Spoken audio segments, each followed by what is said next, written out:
ఇండస్ట్రీలో ఎప్పుడు ఏ వార్త వైరల్ అవుతుందో చెప్పలేం. ముఖ్యంగా సెలబ్రిటీల ప్రేమ, పెళ్లి విషయాలైతే నెట్టింట సెన్సేషన్ క్రియేట్ చేస్తాయి. తాజాగా మలయాళం ముద్దుగుమ్మ అనుపమ పరమేశ్వరన్ గురించి ఒక ఆసక్తికరమైన వార్త టాలీవుడ్, కోలీవుడ్ లో హాట్ టాపిక్ గా మారింది. అదేంటంటే కోలీవుడ్ స్టార్ హీరో విక్రమ్ తనయుడు ధ్రువ్ విక్రమ్ తో అనుపమ డేటింగ్ లో ఉంటుందంటూ వార్తలు షికార్లు చేస్తున్నాయి. ఈ పుకార్లన్నీ ఒక చిన్న సెల్ఫీతో మొదలయ్యాయి. ఇటీవల ముంబైలో జరిగిన ఒక ప్రముఖ అవార్డు వేడుకల్లో ధ్రువ్ విక్రమ్ అలాగే అనుపమ పరమేశ్వరన్ కలిసి సందడి చేశారు. ఆ సమయంలో ధ్రువ్ తన ఇన్స్టాగ్రామ్ స్టోరీలో అనుపమతో ఉన్న ఒక క్యూట్ సెల్ఫీని షేర్ చేశాడు. అంతటితో ఆగకుండా అనుపమ ఆ ఫోటోను తన స్టోరీలో రీషేర్ చేస్తూ హార్ట్ ఇమోజీని జోడించింది. ఈ చిన్న విషయం అభిమానుల మధ్య పెద్ద చర్చకు దారితీసింది. వీరిద్దరి మధ్య ఏదో నడుస్తుంది అని నెటిజన్లు కామెంట్స్ చేయడం స్టార్ట్ చేశారు. అయితే కేవలం ఫోటోలే కాదు, గతంలో జరిగిన కొన్ని ఇన్సిడెంట్స్ కూడా ఇందుకు ఊతమిస్తున్నాయి.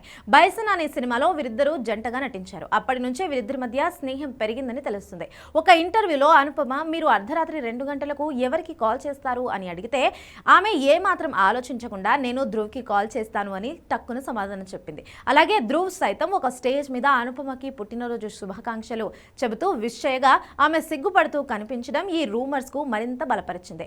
మరో ఆసక్తికరమైన విషయం ఏంటంటే అనుపమ వయస్సు 30 ఏళ్లు, ధ్రువ్ విక్రమ్ వయస్సు 28 ఏళ్లు. అంటే అనుపమ ధ్రువ్ కంటే 2 ఏళ్లు పెద్దది. అయినప్పటికీ వీరిద్దరి కెమిస్ట్రీ స్క్రీన్ మీద అలాగే ఆఫ్ స్క్రీన్ మీద కూడా అద్భుతంగా ఉందని ఫ్యాన్స్ అంటున్నారు. ఇప్పటి వరకు వీరిద్దరూ తమ రిలేషన్షిప్ గురించి అధికారికంగా ఎక్కడా చెప్పలేదు. వీరు కేవలం మంచి ఫ్రెండ్స్ మాత్రమే అని సన్నిహితులు చెబుతున్నప్పటికీ వీరిద్దరి జంట చూడముచ్చటగా ఉందని సోషల్ మీడియాలో పోస్టులు వస్తున్నాయి.